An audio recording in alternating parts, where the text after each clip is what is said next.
Hello दोस्तों, आपका most welcome है आपके अपने YouTube channel Sehrawat competitive exam में। दोस्तों तो कैसी चल रही है आपकी तैयारी? उम्मीद करता हूँ बेहतरीन एफर्ट कर रहे होंगे, दिन रात एक कर रहे होंगे। तो दोस्तों पागल हो जाओ बिल्कुल किताबों के पीछे, ज़्यादा टाइम बचा नहीं है। तो दिन रात एक कर दो, बिल्कुल आँखों में खून निकल आना चाहिए दोस्तों। इतनी तैयारी कर दो तभी सक्सेस की राह मिलेगी, क्योंकि फॉर्म इतने फिल किए गए हैं। अगर थोड़ी सी भी ढील दोगे ना तुम, 1-2 मिनट की भी, 1 घंटे की भी की सोच ले, 1 घंटे रेस्ट कर ले, साथ वाले बिल्कुल भूखे लोमड़ी की तरह पीछे लगे हुए हैं किताबों के दोस्तों। तो तुम्हारा 1 घंटा तुमको इतनी पीछे ले जाएगा जिसकी आप सोच भी नहीं सकते। तो दिन रात एक कर दो दोस्तों। मौर्य वंश कंप्लीट कर चुके हैं हमें, जिसमें हमने चंद्रगुप्त मौर्य, बिंदुसार, अशोक और उनका अंतिम शासक है बृहद्रथ, ठीक है, उनके बारे में पढ़ा। तो अब तक हम कितने वंश कंप्लीट कर चुके हैं दोस्तों? कंप्लीट हर एक वंश का क्रम आपको याद होना चाहिए, क्योंकि पेपर में क्रम से भी रिलेटेड आएंगे, कौन सा पहले था कौन सा बाद में था, जिसमें आप कंफ्यूज हो गए दोस्तों। और उसके बाद शासकों का याद होना चाहिए आपको। मैं हर बार यही बात बोलता रहा हूँ आपको कि इसी तरीके से पूछेगा, ये कोई भी शासक है किसी का नाम दे देगा, बोल देगा कि इस वंश से संबंधित कौन सा नहीं है, ठीक है। तो आपको जब प्रॉपर याद होगा कि कौन सा शासक किस वंश में था, तभी आप उसको एग्जैक्ट बता सकते हो दोस्तों। इसलिए सब कुछ एक, अगर आप एक जैसे ये बोलते हैं नहीं कि वंश याद नहीं होते यार, जैसे एक भाई बोल रहा था मेरे को भी कि वंश याद नहीं होते यार, ये तो सारे सिर के ऊपर से जा रहे हैं। तो ऐसा कुछ नहीं है दोस्त। अगर आप एक फ्लो के साथ, एक जुनून के साथ पढ़ोगे ना, तो फ्लो के साथ पढ़ते चलोगे ना, जो मैंने ये वीडियो बनाई लगातार एक भी वर्ड मिस किए बिना लगातार आप देखते चलोगे फ्लो के साथ, स्टार्टिंग से लेकर लास्ट तक है। अगर बीच में गैप टूट गया, आपको पता ही नहीं इसके बाद पहले कौन सा था क्या था, तो वो गैप टूट जाता ना दोस्त। जब वीडियो का बीच में कौन सा वंश था, किसने क्या किया, तो वो फ्लो टूटने के बाद आपको काफ़ी मुश्किल होती है। अगर आप एक फ्लो के साथ जो मैंने बताया है एग्जैक्ट बताता चल रहा हूँ, और आपको, और ये भी गारंटी है दोस्तों, आपको कोई बुक उठाने की ज़रूरत नहीं पड़ेगी, क्योंकि जितना भी एफर्ट मैं लगा रहा हूँ ना, जिस बुक की आप सोच रहे हो कि उस बुक वो भी उठा ले वो भी उठा ले, तो वो पहले मैं कर चुका हूँ, ठीक है। हर एक बुक का निचोड़ अपने एफर्ट के साथ दोस्तों आपको दे रहा हूँ मैं, इससे अच्छा मौका आपको नहीं मिलने वाला। तो दोस्तों पिछली वीडियो में हमने मौर्य वंश कंप्लीट किया, और उसके बाद का काल आता है मौर्य उत्तर काल, मतलब मौर्यों के बाद का काल, ठीक है। तो मौर्यों के बाद के काल में जो भी वंश आएंगे हम उसके बारे में भी पढ़ेंगे, ठीक है। तो इससे पहले हमारा मौर्य वंश था, तो अब पढ़ेंगे हम ये, जैसे मौर्य साम्राज्य था उसी तरीके से अब ब्राह्मण साम्राज्य के बारे में पढ़ेंगे, और ब्राह्मण साम्राज्य में जो जो वंश आते हैं उनके बारे में पढ़ेंगे दोस्तों। तो वो सारे के सारे ब्राह्मण होंगे, मतलब उसमें जितने भी आएंगे शासक वो सभी ब्राह्मण होंगे मोस्टली, ठीक है। तो शुंग वंश आएगा, कण्व वंश पढ़ेंगे, सातवाहन वंश पढ़ेंगे और चेदी वंश पढ़ेंगे दोस्तों। तो इस तरीके से इन वंशों की जो भी इनसे क्वेश्चन निकलेंगे, हर एक का बेहतरीन तरीके से डिस्कस करके चलेंगे, और एग्जाम के पॉइंट ऑफ व्यू से चलेंगे। तो शुंग वंश देखो, इससे क्वेश्चन क्या पूछता है, ज़्यादा क्वेश्चन नहीं पूछेगा दोस्तों शुंग वंश से, बस ओनली आपसे पूछेगा इसका संस्थापक कौन था, ठीक है। संस्थापक कौन था, अंतिम शासक कौन था, ठीक है। तो बीच में एक आध क्वेश्चन आ जाएगा जो इम्पोर्टेंट है। शुंग वंश का संस्थापक कौन था दोस्तों? शासक, हर एक वंश का पहला शासक संस्थापक और अंतिम शासक, तो गांठ बांध लो दोस्तों, ठीक है। तो संस्थापक कौन था? पुष्यमित्र शुंग। अब देखो कहाँ पर आ गए हम, 184 ईसा पूर्व तक आ लिए हैं। और एक क्वेश्चन आता है, निम्नलिखित में से किस शासक ने अश्वमेध यज्ञ किए? तो दोस्तों एक समुद्रगुप्त आएगा हमारा आगे, उसने भी अश्वमेध यज्ञ किए थे। लेकिन अगर ऑप्शन में आपको समुद्रगुप्त ना दे और ये इसकी चर्चा हो रखी हो पुष्यमित्र शुंग की, तो ये भी हो जाएगा। तो इसने 2 अश्वमेध यज्ञ किए थे, ठीक है। और किसके द्वारा कराए गए? वो दोस्तों कराए गए थे पतंजलि के द्वारा, जिसके बारे में आपने वैदिक काल में पढ़ा ही होगा अगर वीडियो देखी है तो, जो सब कुछ कंप्लीट करा रखा मैंने पहले ही। तो पतंजलि क्या था? एक व्याकरणविद था, संस्कृत भाषा में व्याकरण लिखने वाला पहला व्यक्ति। तो उसने क्या लिखी थी? अष्टाध्यायी नामक लिखी थी, अष्टाध्यायी थी उसकी रचना। तो एक और क्वेश्चन इससे क्या बनता है दोस्तों, जो कि काफ़ी बार पूछा गया है। पतंजलि किसके समकालीन थे? पतंजलि किसके समकालीन थे? तो पतंजलि द्वारा ये कराया तो दोस्तों पतंजलि के पुष्यमित्र शुंग के टाइम से क्या होंगे, ठीक है। तो किसके समकालीन थे पतंजलि? पुष्यमित्र शुंग के। तो ये क्वेश्चन आता दोस्तों 100 के 100 आएगा। और एक और ये आता तो नहीं, अभी तक तो नहीं आया, बाकी 50-50 लगा के चलो। जो कि अगला है मिनांडर के साथ युद्ध। पुष्यमित्र शुंग का मिनांडर के साथ युद्ध हुआ था, जिसमें पुष्यमित्र शुंग ने मिनांडर को हरा दिया था। काफ़ी मतलब शक्तिशाली, काफ़ी फेमस शासक हुआ मिनांडर, जो कि एक हिंदी यूनानी शासक था, जिसके बारे में हम इनसे ब्राह्मण साम्राज्य से आगे अब हिंदी यूनानियों के बारे में ही पढ़ेंगे, उसमें इसकी चर्चा करेंगे। तो अंतिम शासक पूछ लेगा दोस्तों, शुंग वंश का अंतिम शासक कौन था? देवभूति, ठीक है। और किसने हत्या की इसकी? ये मतलब शुंग वंश का समाप्ति किसने कर दी? वासुदेव ने कर दी दोस्तों। और वासुदेव किस वंश का था? कण्व वंश का। मतलब कण्व वंश ने शुंग वंश का खात्मा कर दिया। तो वासुदेव संस्थापक हुआ किस वंश का? कण्व वंश का। तो कण्व वंश की स्थापना कर दी वासुदेव ने कब? 73 ईसा पूर्व में। 184 ईसा पूर्व से स्टार्ट किया था हमने शुंग वंश से, और 73 ईसा पूर्व तक आ गए हैं दोस्तों। मतलब कितने घटते घटते आ रहे हैं, हम हिस्ट्री की जानकारी लेते आ रहे हैं। जो क्वेश्चन पूछ सकता है हिस्ट्री से, हमने अब तक क्या क्या पढ़ा, तो हम आ लिए हैं 73 ईसा पूर्व तक। इस तरीके से सनों का ध्यान रखना जरूरी है, एक फलोसा बना रहता है। तो ये की, और इसमें से ज़्यादा कुछ नहीं पूछता। कण्व वंश में से कण्व वंश का बस शासक पूछेगा, संस्थापक कौन था? वासुदेव। और अंतिम शासक पूछेगा इससे ज़्यादा और ज़्यादा क्वेश्चन नहीं निकलते। तो यही 2 क्वेश्चन पूछता है, ठीक है। तो कौन हो गया? सुशर्मा अंतिम शासक है। और हत्या किसने की? हत्या की सिमुक ने दोस्तों। किसने? सिमुक ने, जो कि सातवाहन वंश का था दोस्तों। तो अब पहले शुंग वंश पढ़ा, शुंग वंश के बाद कण्व वंश आया, जो कि वासुदेव ने इसके अंतिम शासक देवभूति का खात्मा करके स्टार्ट किया था, स्थापना की थी।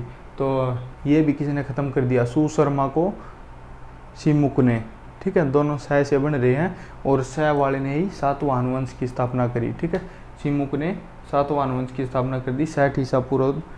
तो ये लगभग यही 13 साल तक रहा था हमारा कण्व वंश, धीरे धीरे गिरता फिरता चलता गया। तो सातवाहन वंश पढ़ेंगे अब दोस्तों हमें। तो इसकी एक राजधानी और पूछ लेता दोस्तों शुंग वंश की। शुंग वंश की राजधानी क्या थी, ठीक है। तो वो थी दोस्तों विदिशा। अभी याद रखने के लिए शुंग की बजाय आप क्या समझो? संग। उसके संग चला जा उस दिशा में, उसके संग उस दिशा में चला जा। तो शुंग वंश की राजधानी विदिशा, ठीक है। संग से दिशा और शुंग से विदिशा। तो शुंग वंश की राजधानी पूछ लेगा दोस्तों आपसे, और इसका संस्थापक पूछ लेगा। और ये पतंजलि का क्वेश्चन आता है दोस्तों इससे, पतंजलि किसके समकालीन थे? और इसका अंतिम शासक देवभूति, ठीक है। और इसके मतलब खात्मा किसी ने कराया? वासुदेव ने कण्व वंश की स्थापना करी। कण्व वंश का संस्थापक पूछेगा, और कण्व वंश का अंतिम शासक पूछेगा आपसे, कौन था? सुशर्मा। और सु वाले ने ही, सिमुक ने ही उसकी हत्या कर दी, और सह से ही वंश की स्थापना हुई अगले की, सातवाहन वंश की। तो अब सातवाहन वंश को पढ़ेंगे दोस्तों, जिसको आंध्र वंश भी बोलते हैं।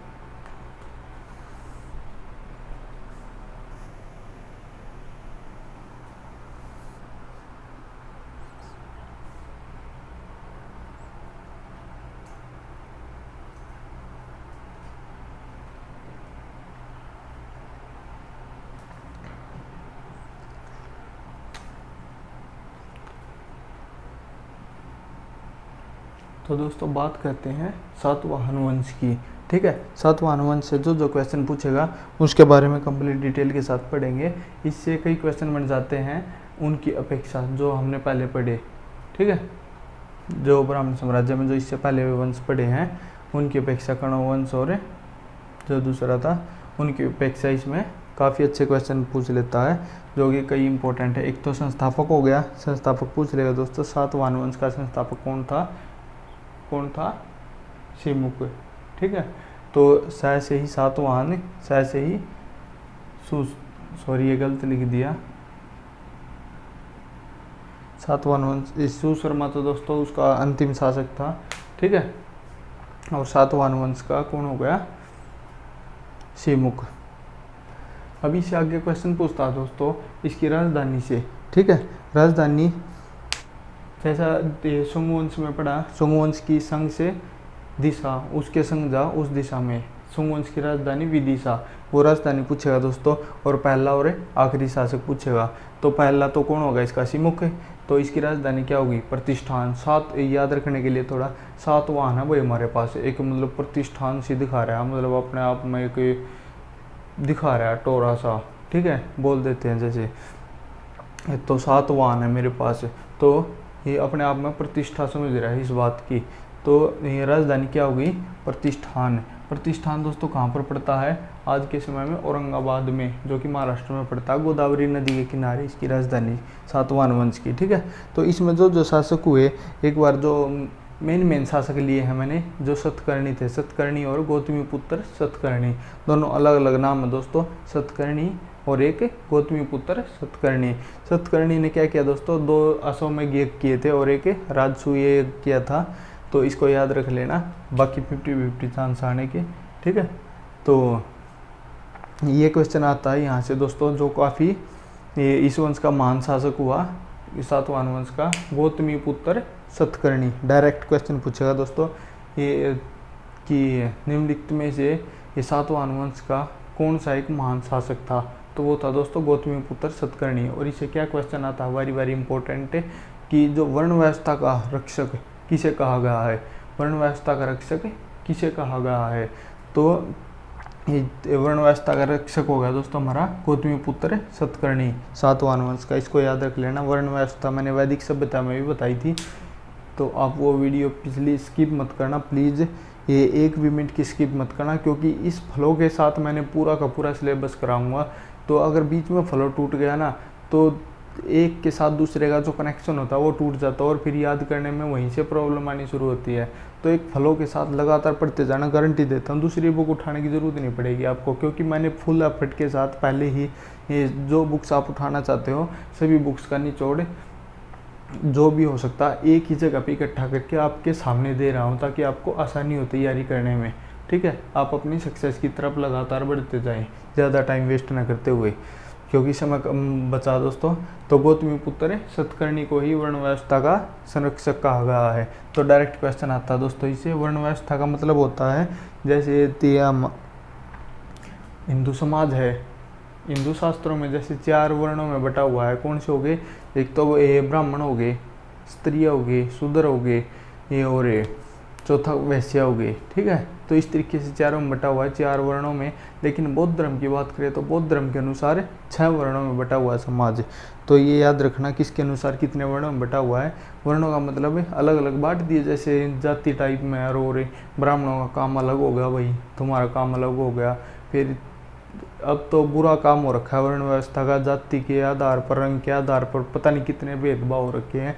तो उस टाइम में इसका वर्ण व्यवस्था का संरक्षक कौन था, ये गौतमी पुत्र सतकर्णी को कहा गया दोस्तों। इसने काफ़ी मतलब काफ़ी काम किया इस चीज़ के ऊपर, ठीक है। तो एक सातवाहन वंश में जो भी कवि आते हैं दोस्तों, 2 कवि हैं मुख्य है, उनके नाम पूछ लेता है।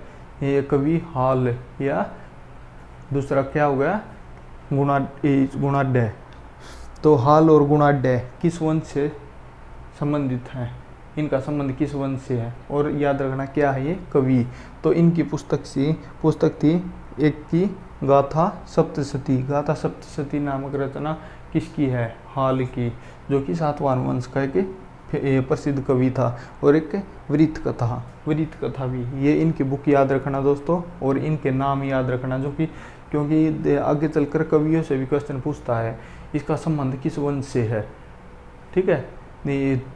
फलाने के जैसे कोई भी शासक का नाम दे दिया, ये उसका प्रसिद्ध कवि कौन सा था, उस वंश का प्रसिद्ध कवि कौन है, ठीक है, तो उनके नाम दे देगा।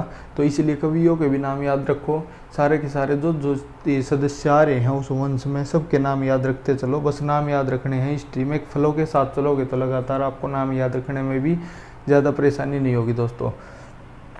तो ये हो गए। और इनकी राजकीय भाषा, भाषा के बारे में पूछ लेता। सातवाहन वंश की राजकीय भाषा क्या थी? प्राकृत भाषा थी दोस्तों सातवाहन वाला की। और लिपि ब्राह्मी, ठीक है, लिपि ब्राह्मी होगी। और जैसे इन्होंने क्या काम किया, जैसे उत्तर, इस क्या कहा जाता है इस वंश के बारे में, उत्तर और दक्षिण भारत के बीच में एक सेतु का काम करने वाला वंश है ये, ठीक है, ये कहा गया है इसके बारे में। मतलब उत्तर और दक्षिण भारत को जोड़ने का काम किस वंश ने किया? सातवाहन वंश ने। एक और दोस्तों, सातवाहन वंश को हम आंध्र वंश भी बोल देते हैं, ठीक है, इसी का नाम है, इसी को बोल देते हैं क्या? आंध्र वंश, ठीक है, अपना नोट कर लेना। तो उत्तर और दक्षिण भारत के बीच में सेतु का काम, उसको जोड़ने का काम किसने किया? सातवाहन वंश ने। और जितने भी इसके शासक हुए दोस्तों सातवाहन वंश के, सभी को क्या कहा गया? दक्षिणापथ के स्वामी। सभी को दक्षिणापथ के स्वामी कहा जाता है। जैसे क्वेश्चन बन जाएगा 50-50 चांस है वैसे आने के। दक्षिणापथ के स्वामी किस वंश के शासकों को कहा गया है? किसको? सातवाहन वंश के शासकों को। और इसमें जो भी ये मुद्रा, ये जो भी सिक्के प्रचलित हुए दोस्तों, वो इन्होंने चांदी के भी हुए, तांबे के भी, और शीशे के भी, और कांस्य के भी। तो इस तरीके से ये मुद्राएं प्रचलित की थी इन्होंने, मुद्राओं का प्रचलन था उस टाइम पे। लेकिन एक क्वेश्चन आता है ये मुद्राओं से, इससे सातवाहन से एक ही क्वेश्चन बनेगा आपका, वो है शीशे से रिलेटेड है। क्या क्वेश्चन बनेगा? वेरी वेरी इंपॉर्टेंट, बहुत सारी परीक्षाओं में पूछा होगा क्वेश्चन दोस्तों, कि सर्वाधिक सबसे ज़्यादा शीशे के सिक्के किस वंश के शासकों ने जारी किए? सबसे ज़्यादा शीशे के सिक्के सातवाहन वंश के शासकों के दोस्तों। तो ये नोट कर लेना अपना, ठीक है। तो इस तरीके से ये मेन सा होगा इसका। राजधानी पूछ लेगा आपसे, और गौतमीपुत्र सतकर्णी के बारे में बता दिया क्या पूछ सकता है। और कवियों का नाम याद रखना, इनकी पुस्तक का नाम याद रखना। राजधानी तो पूछेगा ही, संस्थापक पूछेगा, राजकीय भाषा भी याद रख लेना। और जो ये इंपॉर्टेंट पॉइंट बताए हैं, और ये तो 100% गांठ बांध लेना कि सर्वाधिक शीशे के सिक्के, ठीक है। तो इससे कुछ पॉइंट हो रहे हैं, लोग उनको और देख लेते हैं, यहाँ पर जगह नहीं बची थी। तो दोस्तों एक वेरी इंपॉर्टेंट क्वेश्चन हो रहा था इससे सातवाहन वंश से, वो क्या है? भूमि अनुदान प्रथा। भूमि अनुदान मतलब भूमि का दान में देना, ये प्रथा किस वंश ने प्रारंभ की थी? भूमि का दान में देना दोस्तों सातवाहन वंश की प्रथा थी ये, ठीक है। इससे एक क्वेश्चन आएगा वेरी वेरी इंपॉर्टेंट, और पूछता भी है कि मतलब किस वंश के लोगों द्वारा, मतलब ये ज़्यादातर ब्राह्मणों को और बौद्ध भिक्षुओं को ज़्यादातर गांव के गांव दोस्तों भिक्षा में दे देते थे। तो भूमि दान की ये जो प्रथा थी वह कहाँ पर थी? सातवाहन वंश में। कहीं भी भूमि दान का क्वेश्चन आ जाए तो वहाँ पर सातवाहन वंश जरूर मिलेगा, देख लेना एक बार। तो ये हो जाएगा दोस्तों, वेरी इंपॉर्टेंट क्वेश्चन है जो कई बार आया हुआ है। तो इसके बारे में हमें कहाँ से पता चला कि भूमि अनुदान या भूमि दान देने की प्रथा भी थी वहाँ पर सातवाहन वंश में? तो इसके बारे में पता चलता है दोस्तों हमें नानाघाट अभिलेख से, ठीक है। तो एक और जो सातवाहन वंश था उसकी कुछ तो कला थी, कुछ तो साहित्य, कुछ तो कृतियाँ, कुछ तो बनाई होंगी उसने। तो उनमें था अजंता और अल्लोरा की गुफाएं, इनका निर्माण किया था दोस्तों सातवाहन वंश ने। तो एक है अमरावती कला का विकास। क्वेश्चन बनेगा दोस्तों, वेरी इंपॉर्टेंट है। अमरावती कला का विकास किस वंश के द्वारा किया गया? किस वंश के काल में हुआ? किस वंश के दोस्तों? अमरावती कला का विकास सातवाहन वंश के काल में हुआ। अब इससे आगे बढ़ते हैं दोस्तों, ब्राह्मण साम्राज्य का आखिरी वंश तो क्या है? चेदी वंश। इससे दोस्तों ज़्यादा क्वेश्चन नहीं पूछता, बस ये क्वेश्चन क्या पूछेगा? चेदी वंश कहाँ पर पड़ता है? चेदी वंश दोस्तों कलिंग में पड़ता है। या पूछ लेगा कलिंग में किस वंश का उदय हुआ? कलिंग में दोस्तों चेदी वंश का उदय हुआ, ठीक है। तो पूछ लेगा जैसे हमें कहाँ से मिली इसके बारे में जानकारी, चेदी वंश के बारे में जानकारी कहाँ से मिली, किसका उदय चल कलिंग में था ये, ठीक है, ये वंश। तो इसकी मिली दोस्तों हमें हाथी गुम्फा अभिलेख से जानकारी, ठीक है। हाथी गुम्फा अभिलेख में बताया गया है कलिंग के बारे में और चेदी वंश के उदय के बारे में। हाथी गुम्फा अभिलेख ही राजा खारवेल से संबंधित है, इसीलिए इससे भी क्वेश्चन आएगा ये खारवेल से संबंधित कौन सा अभिलेख है? हाथी गुम्फा अभिलेख, क्योंकि दोस्तों इसमें कलिंग के बारे में बताया गया जो चेदी वंश के बारे में, और उसी वंश का एक राजा था खारवेल। तो इसके बारे में तो बताना लाजमी बनता है, इसलिए ये अभिलेख किससे संबंधित हुआ? खारवेल से पूछन बनता है दोस्तों, बढ़िया वाला जो कि पूछा गया है काफ़ी बार। तो एक क्वेश्चन हो गया दोस्तों, जैन धर्म का अनुयायी था ये खारवेल। खारवेल पूछ लेगा किस धर्म का अनुयायी था? जैन धर्म का। और खारवेल का संबंध किससे है, जैसे पूछ लेगा, जो अशोक ने कलिंग युद्ध जीता था ना, तो उसी से रिलेटेड कलिंग काफ़ी इंपॉर्टेंट नाम हो जाता है। तो कलिंग का शासक कौन था, खारवेल। और खारवेल किस वंश का शासक था, चेदी वंश का। तो इस तरीके से घुमा फिरा के 3-4 क्वेश्चन इसी से पूछ लेता दोस्तों, चाहे देखने में थोड़ा बहुत लग रहा हो, तो इससे और ज़्यादा इंपॉर्टेंट क्वेश्चन नहीं बनते, यही बनता जो कि बार बार पूछा जाता और पूछेगा। तो दोस्तों वीडियो अच्छी लगी हो तो शेयर करना, और सब्सक्राइब भी साथ के साथ कर दिया करो, लाइक भी कर दिया करो। और ये टाइम हो गया दोस्तों, ज़्यादा क्या, आपके उठने का टाइम हो गया है और मेरे 1-2 घंटा लेटने का टाइम हो गया है, क्योंकि दोस्तों दिन में ड्यूटी थी और इसलिए कोई वीडियो नहीं बना पाता। तो पूरी रात हो गई आज, ऐसे ही लगे। तो 5 बजने वाले हैं दोस्तों, 15 मिनट बाकी हैं, तो 1-2 घंटा अभी लेट लेता हूँ, फिर सुबह फिर ड्यूटी स्टार्ट हो जाएगी। तो आपके लिए इतना एफर्ट हो रहा है, तो दोस्तों आपको भी बनती है इतनी, तो मेहनत लगा के तैयारी करो दोस्तों। बस यही पैशन है मेरा कि आपको सक्सेस तक पहुंचाऊं, ठीक है। तो आपको भी इतनी तो होनी चाहिए यार, कि एक माँ बाप की आंखों में आंसू देखना चाहूँ मैं, और आंसू दुख के नहीं, खुशी के आंसू तभी मिलेंगे दोस्तों, उससे ज़्यादा खुश कभी नहीं हो सकते माँ बाप, अगर उनकी औलाद कामयाब हो जाती है दोस्तों, अपने पैरों पर खड़ी हो जाती है, सक्सेस हो जाती है, तो उससे खुश कभी नहीं हो सकते माँ बाप, ठीक है। तो इतने खुश होते हैं तो उसकी कोई लिमिट नहीं होती, मैं तो जानता हूँ दोस्तों। ओके, जय हिंद, जय भारत, मेहनत करो, लगे रहो, टाइम बहुत कम बचा है।